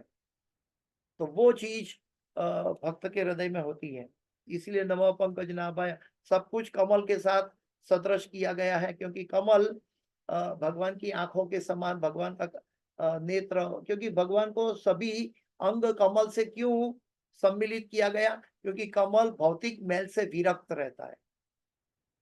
वैसे भगवान भी भौतिक जगत के मैल से 3 गुणों से परे अलिप्त रहते हैं। हाँ। और चैतन्य महाप्रभु की कृपा से हमें इस विधि को निःशुल्क हर एक को वितरित करना चाहिए और कर रहे हैं। यह विधि हरे कृष्ण का कीर्तन है। जो ही कोई हरे कृष्ण का कीर्तन करता है तुरंत ही श्री कृष्ण की समझ में आ जाता है। और आखिर में मैं ये पूरा करने के लिए जाऊंगा। यहाँ पे लिखा है, केवल इसी श्लोक एक श्लोक का मनन करें जिसमें श्री कृष्ण के शरीर का वर्णन कमल के संदर्भ में किया गया है, तो हम अपने सारे जीवन का ध्यान कर सकते हैं कि श्री कृष्ण कितने सुंदर है, कितने ज्ञानी है, कितने वे किस तरह सृष्टि रचाते हैं। यह ध्यान श्री कृष्ण का मनन या चिंतन है। ध्यान अवस्थित तद्गतेन मनसा पश्यन्ति यद योगिनः। योगी वह है जो सदैव भगवान श्री कृष्ण का चिंतन करता है। भक्ति योगी वो है जो सदैव भगवान का कीर्तन और नाम जप करता है। हमें पवित्र बनना होगा। अ, ये लास्ट पैराग्राफ है, क्योंकि श्री कृष्ण पवित्र है अतः वो अशुद्ध रहकर हम भगवान श्री कृष्ण तक नहीं पहुंच सकते। किंतु यदि हम सदैव श्री कृष्ण का चिंतन और ध्यान करें तो हम पवित्र हो सकेंगे। पुण्य श्रवण कीर्तन, यह ध्यान श्रवण कीर्तन द्वारा ही संभव है और तब श्री कृष्ण का चिंतन स्वतः होने लगेगा। पुण्य श्रवण कीर्तन, श्रवण और कीर्तन से कृष्ण का चिंतन होने लगेगा। ये साइंटिफिक विधि है, प्रभुपाद जी समझाते हैं। कृष्ण भावनामृत की यही विधि है, शरणम कीर्तनम विष्णु स्मरणम। स्मरणम का अर्थ है स्मरण करना। यदि हम श्रवण तथा कीर्तन करें तो स्मरण अपने आप होने लगेगा और तब हम श्री कृष्ण के चरण कमलों की पूजा सेवनम में लग सकेंगे। तब हम मंदिर के अर्च विग्रह की पूजा अर्चनम एवं स्तवन वंदनम में अपने आप को लगा सकेंगे। तब हम अपने आप को श्री कृष्ण के सेवक के रूप में दास्यम लगा सकेंगे, श्री कृष्ण के मित्र बन सकेंगे, सख्यम, और हर वस्तु श्री कृष्ण को अर्पित कर सकेंगे। आत्मनिवेदनम, श्री कृष्ण भावनामृत की यही विधि है। तो इसके साथ मैं अपनी वाणी को विराम दे रहा हूँ। मैंने कुछ समय ऊपर ले लिया है, मैं क्षमा चाहता हूँ। इस क्लास की कोई भी सुकृति है, मेरे गुरु महाराज हिज होलीनेस जय पताका स्वामी आचार्यपाद गुरु महाराज की है। और इस क्लास के अंदर जो भी गलती क्षति रह गई है वो मेरी अपनी है, कृपया मुझे क्षमा करें। संक्षिप्त टाइम में पूरा करने के नाते काफी चीजें स्किप हो सकती है, लेकिन फिर भी मेन मेन पॉइंट हमने कवर किया है कि प्रभुपाद जी क्या चाहते हैं, कुंती माता क्या चाहती है, कुंती माता को प्रार्थना से हम क्या ले सकते हैं कि हम सदैव सभी जगह भगवान का दर्शन नहीं होता है, तो हमें इसके लिए सदैव भगवान की विभूतियों का दर्शन करके उसको अपनी नजर से विभूतियों को देके कृष्ण के साथ हमेशा कनेक्शन में रह सकते हैं। जैसे कि मेन टावर से हमारा मोबाइल चलता है, पहले रेस मेल टावर से मेल टावर तक वह वेव्स जाता है, फिर मेन टावर से फिर हमारे मोबाइल में आता है, तब हम सुन सकते हैं। ठीक वैसे ही भगवान की निर्देश, भगवान की महत्ता को समझने के लिए हमें इस विधि का पालन करना होगा कि भगवान की बनाई गई सभी जो विभूतियां हैं उसको देख के हमें अपने आप को कृष्ण से कनेक्ट कर सकते हैं। इससे हम सदैव कृष्ण के चिंतन में रहेंगे। हरे कृष्णा। किसी का कोई प्रश्न है? थैंक यू प्रभु जी। हरे कृष्णा। हरे कृष्णा। समय तो जैसे पूरा हम हो चुका। भागवतम में भागवतम हमारा चल रहा है, स्कंद तीसरा का 28वां अध्याय चल रहा है। तो प्रभु ने जैसे बताया कि हमें चरण कमल का पहले दर्शन करना चाहिए। जी जी। तो 21वां श्लोक में यही बताया गया है कि चरण कमल का पहले दर्शन करना चाहिए जी और फिर नाखून का दर्शन करना चाहिए। जी। लेकिन कुंती माता, लेकिन हम बहुत कोशिश करते हैं। हाँ हाँ बोलिए। लेकिन हमें दर्शन नहीं होता है। हरे कृष्ण। हाँ, दर्शन नहीं होता है, इनका मतलब क्या है? वास्तविक प्रभुपाद जी हमारे जैसे लोगों के लिए बताते हैं कि भगवान ने स्वयं अपनी विभूतियां बताई है। इस जगत में चारों तरफ फैली हुई है भगवान की विभूतियां। हम हिमालय देखते हैं, हम सूर्य की रोशनी देखते हैं, हम चंद्र की रोशनी देखते हैं, हम गंगा नदी देखते हैं, हम सभी जीवों में परमात्मा के रूप में सर्वव्यापक देखते हैं। तो हम जीवों को न देखे, उसके अंदर बैठे हुए परमात्मा को देखे। जब हम सब में, व्यक्ति परमात्मा नहीं है, लेकिन व्यक्ति के अंदर बैठा हुआ परमात्मा कुटस्थ जो है वो आत्मा और परमात्मा है। तो ऐसा देखकर अगर हम सबके ऊपर विनम्र भाव करेंगे, जब चमड़े की आंखों तो बाह्य का रूप दर्शन देगी, लेकिन अंतः चक्षु से जब हम शास्त्र चक्षु से देखेंगे तो भगवान की विभूति को, अगर हम भगवान की बातों को सही मानते हैं और भगवान की विभूति को सही मानते हैं, तो हम अपने आप को विभूति के जरिए कृष्ण के साथ सदैव उसके साथ चिंतन में जुड़े रह सकते हैं। क्योंकि विभूति योग हमें फिर से पढ़ लेना चाहिए, कहाँ कहाँ है भगवान की। अगर नहीं याद रहता है, 2 बार 3 बार पढ़ो विभूति योग। प्रभुपाद जी समझाता है, इससे हमें कृष्ण भावनामृत बनने में सहायता मिलेगी। वास्तव में हमें सबके हृदय में बैठे हुए परमात्मा का दर्शन करना चाहिए, तब हमारे लिए कोई भी व्यक्ति दुश्मन और मित्र नहीं रह जाएगा। सब में भगवान के अंश हैं। ठीक है, और इसी को कहते हैं वासुदैव कुटुंबकम। आपका प्रश्न है कि चरणों का दर्शन, ये चरणों का दर्शन तो ऐसा है कि ये हमारा पूरा जीवन का आधार, जीवन का डिपेंडेंसी एकमात्र भगवान का चरण है। एकमात्र जो हमारी असली डिपेंडेंसी है, उसको हमें कैसे संभालना चाहिए? हमारे हृदय में। लोग मंदिर में जाते हैं, सीधा मोबाइल निकालते हैं, वीडियो लेते हैं, मोबाइल में फोटो खींचते हैं। अरे डेड बॉडी में क्या भगवान को सेव करते हो? अपने हृदय में सेव करो, अपने हृदय में सेव करो। भगवान को तुरंत जैसे दर्शन करो, कैद कर लो अपने हृदय में, ताकि जब वो आप अपने कार्यों में बाहर चले जाओ, वो कैद में आप अपना दर्शन बनाए रखो। और जब दोबारा आओ, भगवान अलग रूप में बैठे हैं, तब फिर से उनको कैद कर लो। और भक्त भक्त के अंदर ये ताकत है कि अपने हृदय से भगवान को बाहर नहीं जाने देंगे। भगवान ने ये ताकत भक्तों को दी है। इसलिए डिपेंडेंसी, जैसे हमें भौतिक जगत का व्यक्ति को डिपेंडेंसी पैसों में होती है, तो वो अपना पैसा पूरा जीवन भर कैसे संभाल के रखता है? बैंक में रखता है, बॉन्ड लेता है, अच्छी जगह इन्वेस्ट करता है, कैसे करता है? क्यों? अपना पैसा संभालना है। हाँ, इसीलिए वो अपनी बुद्धि लगा के इसका इस्तेमाल करता है। तो ये उसको पैसे में डिपेंडेंसी लगती है, उसको अपनी तंदुरुस्ती में डिपेंडेंसी लगती है, अपने शरीर को कैसे संभालता है। लेकिन हमारी वास्तविक डिपेंडेंसी आत्मा की भगवान के चरण कमल है, और ये डिपेंडेंसी होगी तो हम भगवान को अपने हृदय में कैद करना सीख जाएंगे। मंदिर में जाके दर्शन करने के टाइम आंखों बंद नहीं करनी है, आंखों को फाड़ फाड़ के देखना है, भगवान की एक एक अंग और एक एक अलंकार का दर्शन करना है कि ये मैं कैद करके जा रहा हूं अभी, प्रभु तुम मेरे साथ कभी अदृश्य मत होना, नहीं तो मैं तुम्हारे साथ झगड़ा करूंगा। तो ये हमें भाव होना चाहिए। ठीक है, मैं थोड़ा तो ज्यादा तो समय ले लिया, इसमें मैं यही क्षमा था, चाहता हूँ। हाँ, क्या? नहीं मेरा खाली यही था प्रश्न कि हमें दर्शन नहीं मिलता, अपने आप में बहुत उत्सुकता होती है कि दर्शन कैसे मिले, वो हम कैसे पाए, वो चीज हमारे में उत्सुकता रहती है, लेकिन हाँ, नहीं होता है क्योंकि वहां पे फूल का अर्पण होता है और कुछ होता है, तो हमको दर्शन नहीं हो पाता है। वास्तव में क्या है प्रभु जी, हमारी आंखों को स्पेशल दर्शन की आदत बनानी होगी। जैसे हम भौतिक पदार्थ देखते हैं वैसे भगवान के अर्च विग्रह का दर्शन करते हैं। इसलिए हम भगवान के दर्शन को, चरण कमल को कैद नहीं कर पाते। जैसे नजर घुमाई तो लोगों को देखने लगे, नजर घुमाई तो मंदिर में क्या हो रहा है, कौन क्या कर रहा है, ये देखने में जो नजर घूमती है आंखों, वही आंख घूमती हुई अर्च विग्रह के सामने आती है। तो एक सामान्य दृष्टि से उनको भी भगवान को, जैसे सामान्य दृष्टि से लोगों को देखते हैं, भौतिक जगत को देखते हैं, वैसे हम भगवान के चरण को दर्शन करते हैं। तो कैसे प्राप्त होगा? भगवान के चरण कमल, हमारे गुरुवर्य आचार्य बताते हैं कि हम हर रोज रात को सोने से पहले मायापुर और वृंदावन का चरण का दर्शन कर सकते हैं, हर रोज, चाहे आप दुनिया में कहीं भी कोई भी कोने में बैठे हो। आप दुनिया के कोई भी कोने में बैठे हो, आप राधा माधव का, राधा श्याम सुंदर को, कृष्ण बलराम का दर्शन कहीं भी बैठे कर सकते हो। भगवान ने हमें मन दिया है, मन या एक्सपांड कर सकता है।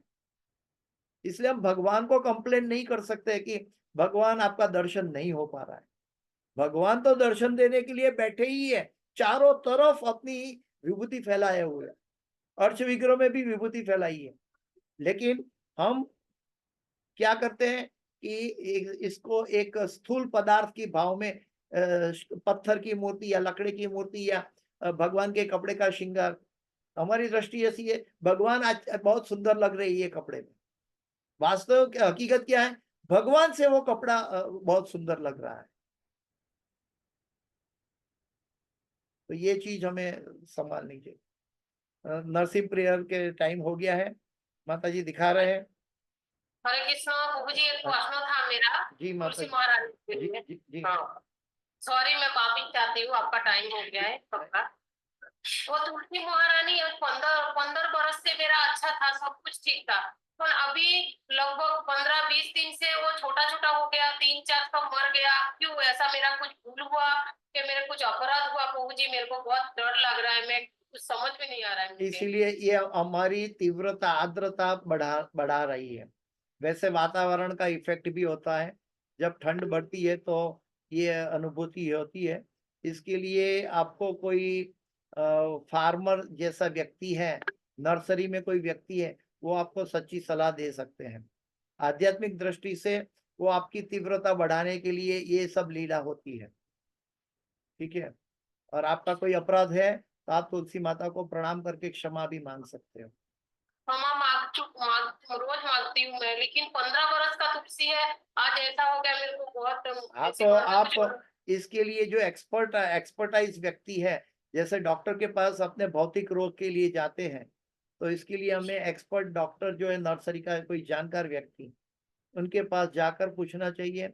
और आध्यात्मिकता में आपको दो चीजें, अगर अपराध है तो माफी मांगना चाहिए, और अपराध नहीं है तो आपको तुलसी की सेवा बढ़ाने के लिए, अपनी तीव्रता बढ़ाने के लिए आर्द्रता से भगवान एक लीला कर रहे हैं आपके साथ। मोर यही अभिलाष विलास कुंज दियोवास, नयने हरिबो सदा युगल रूप राशि, नमो नमः तुलसी कृष्ण प्रेयसी, नमो नमः। तुलसी माता तो इतनी करुणा सागर है, शास्त्रों में बताया है कि इवन मन में खाली तुलसी का चिंतन करने से हम भगवान को तुलसी अर्पण कर सकते हैं। खाली मन से तुलसी अर्पण कर लो, भगवान वो भोग स्वीकार लेंगे।